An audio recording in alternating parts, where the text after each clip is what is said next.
Okay, students, let's start chapter number 14, सबसे ताकतवर शब्द. So this is a Hindi chapter and you have to focus on the screen. सुप्रसिद्ध, सुप्रसिद्ध दार्शनिक कम्युनिशियस अपने मित्रों के साथ सत्य की खोज में निकले हुए थे. क्या है सुप्रसिद्ध? मतलब बहुत ज्यादा फेमस. दार्शनिक यानी कि क्या होता है? दार्शनिक होते हैं जो दूर की सोच रखते हैं. मीन्स कि हम तो आज और कल में उलझे रहते हैं ना. दार्शनिक होते हैं जो फ्यूचर के बारे में बहुत ज्यादा सोचते हैं, दूर की बातें सोचते हैं, मतलब परखते हैं चीजों को, वो वाली चीज. कन्फ्यूशियस, कन्फ्यूशियस इस ये जो है ना आपको दिखाई दे रहा है संत टाइप इंसान, इसका नाम है कन्फ्यूशियस. कन्फ्यूशियस इसे लोग बुलाते हैं. अपने मित्रों के साथ सत्य की खोज पर निकले हुए थे. साथ थे उनके 20 जिज्ञासु साथी, जिनमें व्यापारी, किसान, मजदूर, गरीब, अमीर सभी शामिल थे. 20 का मतलब 20 है. जिज्ञासु होता है जिसे जानने की इच्छा होती है. मीन्स की 2 टाइप्स के लोग होते हैं. एक वो जो अपने में ही मस्त रहते हैं, कुछ फालतू जानने की उनकी इच्छा नहीं होती, और एक वो जिनको कुछ ना कुछ फालतू जानना है, उनको इच्छा होती है, तो उन्हें बोलते हैं जिज्ञासु, जानने की इच्छा रखने वाला. उनके मित्र थे जिनमें कोई बिजनेसमैन था, कोई किसान था, कोई मजदूर था, कोई गरीब अमीर था, सभी शामिल थे. वे सभी कन्फ्यूशियस को अपना गुरु मानते थे. उनके अनुयायी थे. अनुयायी का मतलब होता है चेला, शिष्य, उनको फॉलो करने वाले फॉलोवर्स थे. वे लगातार चिंतन मनन में लीन रहते. चिंतन मनन होता है कि बातों को सोचना, फिर उन पर ध्यान लगाना, फिर उनका सुझाव ढूंढना. मीन्स कि उन चीजों में गहरा डूबना और फिर उनके बारे में उपाय खोजना कि समाज में कुछ गलत चीज फैली हुई है तो उसको कैसे सॉर्ट आउट कर सकते हैं, और उस सोल्यूशन को हम प्रेजेंट कैसे करेंगे फिर पब्लिक के सामने. इस तरह का चिंतन मनन वो करते रहते थे. कोई पूछता तो संक्षिप्त सा उत्तर दे देते. कोई कुछ पूछता था ना तो छोटा सा, संक्षिप्त सा मतलब छोटा सा ऐसे ही आंसर दे देते थे. एक दिन एक शिष्य ने उनसे कहा, आचार्य, मुझे सबसे ताकतवर शब्द की तलाश है. एक बार शिष्य ने कहा कि आचार्य गुरु को बोलते थे उस टाइम कि मुझे सबसे ताकतवर शब्द की तलाश है, कि पावरफुल कोई वर्ड मुझे मिल जाए. अपने सटीक स्थान पर तो हर शब्द ताकतवर होता है. अपने सटीक स्थान का मतलब अपने प्रॉपर प्लेस पर, अपने प्रॉपर प्लेस पर तो हर शब्द ही पावरफुल होता है. फिर भी मैं एक ऐसा शब्द चाहता हूं जिसके द्वारा मैं अपने आचरण को नियंत्रित कर सकूं.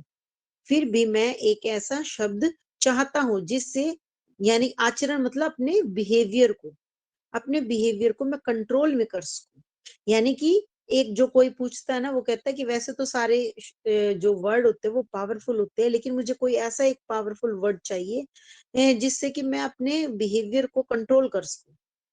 कन्फ्यूशियस सोच में पड़ गए. कुछ देर के पश्चात उनके चेहरे पर बच्चों जैसी खुशी झलकने लगी. वे बोले, मैंने पा लिया, बिल्कुल पा लिया. वह शब्द है सहृदयता.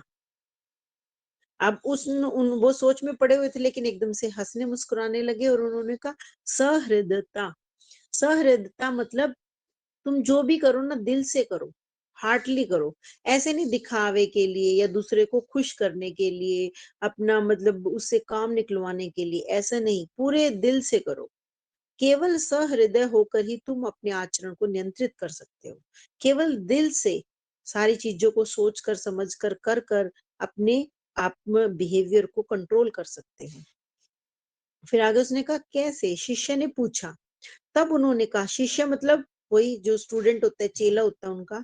तब उन्होंने कहा, प्राणी मात्र, प्राणी मात्र के प्रति सहृदय रहो. यानी कि जो भी इंसान तुम्हारे साथ कोई भी बिहेवियर करता है, जिससे तुम बोलते हो, कुछ काम लेन देन करते हो, सबके साथ ना अच्छे से दिल के साथ बिहेव करो. दूसरों के साथ जैसा ही वैसा ही व्यवहार करो जैसा व्यवहार तुम दूसरों से अपने लिए चाहते हो, अपने प्रति चाहते हो. यानी कि हम दूसरों से चाहते हैं ना कि वो हमारे साथ अच्छा व्यवहार करे, अच्छा हमारे साथ बिहेवियर करे, तो हमें भी उनके साथ वैसा ही अच्छा व्यवहार करना चाहिए जो हम अपने लिए चाहते हैं उनसे. ठीक है. फिर है शंका का समाधान होते ही यात्रा फिर आगे बढ़ने लगी।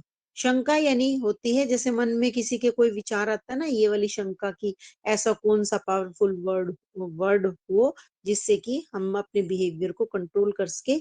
इस चीज का डाउट था। उस डाउट का सोल्यूशन होते ही जो यात्रा थी वो आगे बढ़ने लगी। यात्रा मतलब 20 लोग थे जो इसको फॉलो कर रहे थे आचार्य जी को। रास्ते में कई पड़ाव आए। ये क्लियर नहीं है बेटा, क्लियर पिक्चर।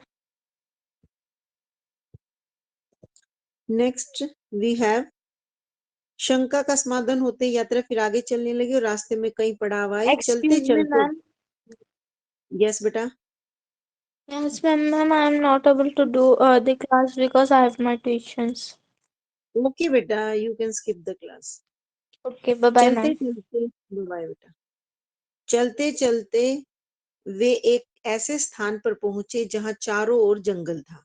ठीक है, जब वो चल रहे थे तो चारों ओर जंगल था। ऐसे स्थान पर वो पहुंच गए। शाम होते होते उनका कारवां एक शमशान घाट के पास पहुंचा। कारवां होता है जब बहुत सारे लोग एक दूसरे के साथ चलते हैं ना, तो उसे कारवां बोलते हैं। जैसे हम आजकल बोलते हैं कि ग्रुप ऑफ पीपल, या फिर हम गैंग बोल देते हैं। ठीक है, नए नए वर्ड ढूंढते हैं। वो कारवां ही होते हैं जो एक साथ बंदे घर से निकले हैं कुछ काम करने के लिए, एक साथ चलते हैं, उसको बोलते हैं कारवां। तो वो शमशान घाट के पास, यानी शमशान घाट जहां पर मरे हुए इंसान को जलाते हैं, वहां पर पहुंचे। वहां एक वृद्ध बिलक बिलक कर रो रही थी। वहां पर एक बूढ़ी औरत तेज तेज रो रही थी। कन्फ्यूशियस उन्हें तसल्ली देने लगे। तसल्ली होता है किसी को शांत करना, कि कोई बात नहीं, ये दुनिया में कोई आता है कोई जाता है, आप क्यों रो रहे हो, कोई नया जन्म होगा इस आत्मा का। ऐसे तसल्ली देना, उन्हें दिलासा देना, उनको शांत करना, चुप कराना। 4 महीने पहले आदमखोर शेर मेरे ससुर को खा गया था। उन्होंने बताया कि 4 महीने पहले कोई शेर था। आदमखोर क्या होता, उस टाइम की किस्म होती थी शेर की, जैसे वैरायटी होती थी शेर में। तो वो मेरे ससुर को खा गया था, वो महिला बता रही है।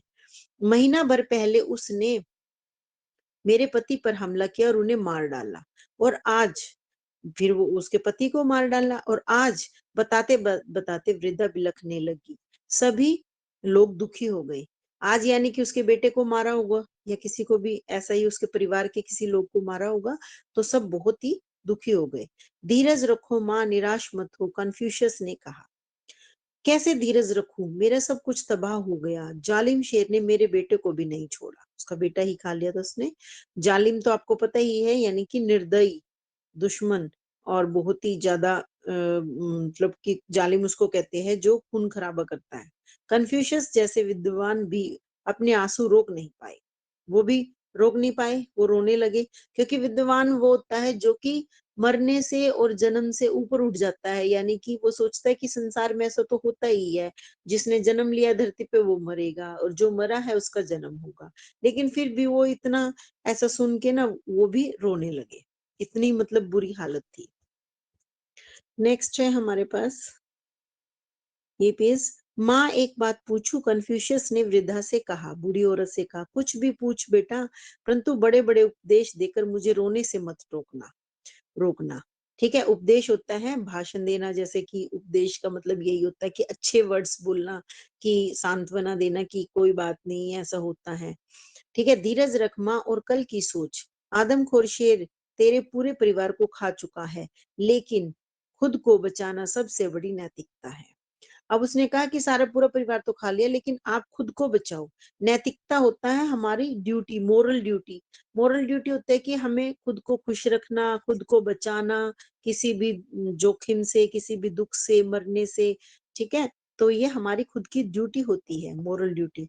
इस खतरनाक जंगल को छोड़कर पड़ोस के सुरक्षित राज्य में चली जाओ। पड़ोस के सुरक्षित राज्य मतलब स्टेट में चली जाओ। जैसे हरियाणा से दिल्ली चले जाओ, दिल्ली से चंडीगढ़ चले जाओ, ऐसे उस टाइम स्टेट्स का नाम कुछ और होता था। वहां का राजा बहुत बहादुर है।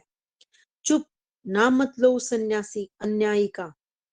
तो उसने, बूढ़ी ने कहा कि उस अन्यायी का नाम मत लो। अन्यायी मतलब जो कि पार्शियलिटी करता है, कि गरीबों को पीटता है, गरीबों को कुछ खाने को नहीं देता और अमीरों की चापलूसी करता है, अमीरों को सब सुख सुविधाएं देता है, और जो उसका कहना मानता है उनके साथ अच्छा व्यवहार करता है, जो उसका कहना नहीं मानता मीन्स की वो अगर गलत काम करवाए तो वो मना कर देते हैं अच्छे लोग, तो वो उनको पीटता था। ऐसा अन्याय यानी कि जो न्याय ना करे, अन्याय करे, पार्शलिटी करे। ऐसी बहादुरी भी क्या जो पड़ोसी राजाओं को चैन से जीने ना दे। यानी कि ये जो राजा बहादुर है, ऐसी बहादुरी का क्या फायदा जो आसपास के राजाओं को जीने ना दे। वह राजा ही कैसा जो ज्यादा से ज्यादा कर बटोरने के लिए प्रजा पर अत्याचार करता रहे। कर होता है टैक्स, टैक्स को बटोरने के लिए प्रजा होती है, राजा की जो प्रजा होती है, यानी कि एक तो राजा होता है और एक आम पब्लिक होती है, आम पब्लिक। प्रजा इसीलिए कहते हैं कि किसी राज्य में, किसी स्टेट में एक राजा चुन लिया जाता है, जैसे प्रधान चुन लिया जाता है, तो जो बाकी पब्लिक बची, नॉर्मल आम पीपल, उनको प्रजा बोलते हैं। उन पर वो अत्याचार करता था, मारता पीटता था। एक अन्यायी राजा के अत्याचार का शिकार बनने की बजाय आदमखोर शेर का शिकार बनना मुझे मंजूर है। तो वो बूढ़ी औरत बोली, इस अन्यायी राजा के अत्याचार का शिकार से तो अच्छा है मैं आदमखोर शेर शेर की शिकार बन जाऊं, वो मुझे खा ले, वो मुझे मंजूर है। अन्यायपूर्ण शासन शेर से भी ज्यादा डरावना होता है।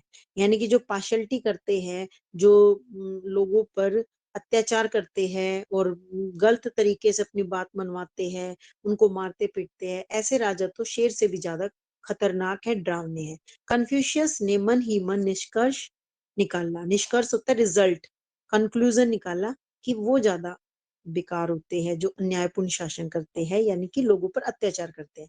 कारवां आगे बढ़ा, वो जो ग्रुप ऑफ पीपल थे 20+ में, कन्फ्यूशियस एक गुरु, वो आगे चले, तो कन्फ्यूशियस ने उस शिष्य को संबोधित करते हुए कहा, उस अपने स्टूडेंट को उसने संबोधित यानी उसको उसका नाम पुकारते हुए, ठीक है, जैसे मान लो किसी दीप ने पूछा, किसी किशोर ने पूछा, उसे संबोधित यानी उसे बोलते हुए, उसका नाम पुकारते हुए कहा, देखा, ताकत से आदमी राज तो चला सकता है लेकिन लोगों का दिल नहीं जीत सकता। यानी ताकत से आदमी यानी राजा जो था वो राज तो कर रहा था लेकिन दिल तो नहीं जीता ना। ये बुढ़िया क्या कह रही है, लोगों के मन पर विजय केवल सहृदयता से ही संभव है। लोगों के मन पर विजय क्या है, जब हम पूरे दिल से काम करेंगे, अच्छे रहेंगे, अच्छा व्यवहार करेंगे, तभी संभव है। इसीलिए ताकतवर बनने से कहीं अच्छा है कि तुम सहृदय बनो। ताकतवर से ज्यादा अच्छा है कि तुम अच्छे इंसान बनो और दिल से दूसरों का करने वाले और दिल से बात सुनने वाले बनो। ठीक है, तो ये हमारी स्टोरी थी। इसके राइटर ओम प्रकाश कश्यप, ये आपको याद करना है। क्या सीखा, सहृदयता, हृदयता, दूसरों का दुख समझना। ठीक है, दूसरों का दुख तभी समझेंगे ना हम जब दिल से सारी चीजें सोचते होंगे। ठीक है, तो यहाँ हमारे चैप्टर फिनिश हो जाता है।